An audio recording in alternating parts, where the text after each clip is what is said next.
Are you bored with just pure scrambled eggs? Whatever charms on top? Maybe like some ketchup or scallions or mayonnaise? Alright, that thing has to be stopped right now. That is because today I would like to teach you how to make traditional Japanese roll egg, also known as tamagoyaki. When it comes to tamagoyaki, you can go very deep into it. That is because the main ingredient of tamagoyaki is very simple. You need to just get eggs, maybe like some soy sauce or dashi or anything, and on top of that you can add whatever you want, maybe like some cheese, mayonnaise, or some like small shrimps. But if you don't know the basic, then you can't make the magic happen, right? So first thing first, let's learn how to make traditional Japanese roll eggs or tamagoyaki.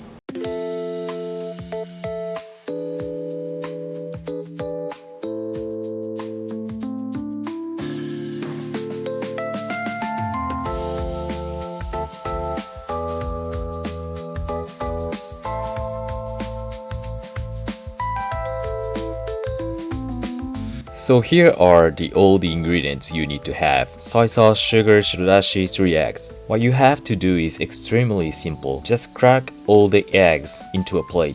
Basically, if you know how to crack eggs, you have already mastered 80% of this recipe. You can crack the egg with 2 hands, 1 hand, or however you want. After you crack all the eggs, pour 1 tablespoon of sugar, 1 tablespoon of soy sauce, and 1 tablespoon of shirodashi. Once you pour everything into a plate, mix everything thoroughly. I use chopsticks, but if you want, you can use a whisk. After you mix about 80 to 90%, heat your pan with the medium heat. If you have a square pan, that would be ideal to make this recipe. Apply some oil into a pan, get 1 scoop of the mix with your ladle and gently pour into a pan. And make sure not to overcook the egg, but you still want to have a liquid into a pan. Maybe around 60 to 70% cooked. Then get your turner and roll the egg from the front to the handle.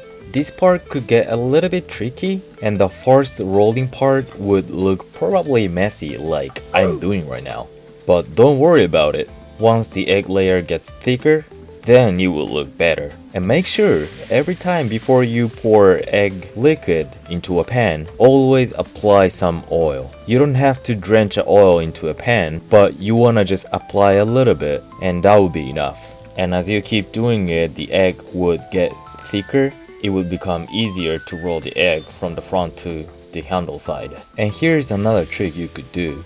But after you pour egg, lift the layered egg a little bit so that the egg liquid could go underneath the egg. And what would happen in here is the egg liquid you pour into a pan would stick to the layered egg, which means it would make it much easier to roll the egg, and the outcome would look so much nicer. And basically that's pretty much it. It's all about repetition and making sure not to overcook the egg. It doesn't really require you to make this Atsuyaki-Tamago, so long as you could be careful with not overcooking the egg and keep adding the oil into a pan. I can guarantee that you can make a perfect Atsuyaki-Tamago. And if you don't have a square pan, you can use a regular pan. Once you have a little egg in your plate, you can just pour everything into a pan. And always make sure to lift your egg slightly so that the egg liquid could go underneath the egg.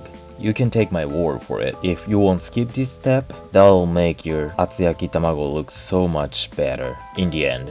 After you're done with your egg, get a decent amount of foil, and what I'm gonna do with this foil is I'm gonna put on top of the foil, and you don't necessarily have to follow this step, but by doing this step, what happens is it can make the shape of the egg better. So this step basically just helps aesthetically. And you don't even have to leave for like very long time, maybe about 5 to 10 minutes, and look at this perfect form of Atsuyaki-Tamago. I honestly think it can be reused as a pillow. Either you skip this step or not, you can slice the Atsuyaki-Tamago however you want. You can eat it as like a burrito style, but if you're gonna share with other people, then I would recommend to slice them all. If you follow my recipe, you can probably make about 4 to 5 pieces of Atsuyaki-Tamago. Once you slice them, then you can place onto a plate, and there you have it. This is all the steps and ingredients you have to follow to make this perfect Atsuyaki-Tamago.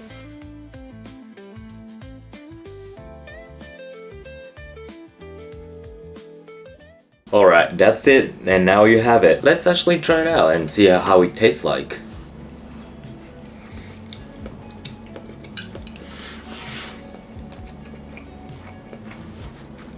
Oh my gosh. It is not overly cooked. It has somewhat of sweetness thanks to the sugar, and Shirodashi, I think it plays out really well. And I didn't add excess amount of soy sauce in it, so it is not salty at all. But somehow the Shirodashi is making the taste so good. It's giving a lot of like flavor in it. I don't know how readily available Shirodashi is in overseas, but if you find it, then you have to get it. So now you have the perfect recipe of Atsuyaki-Tamago. Okay, so that's it for today's video. If you learned something cool from this video, I am genuinely happy. If there is any feedback, comment, or any future video you would like to see, comment down below. So thank you very much for watching today's video, and I will catch you on the next one. Peace out.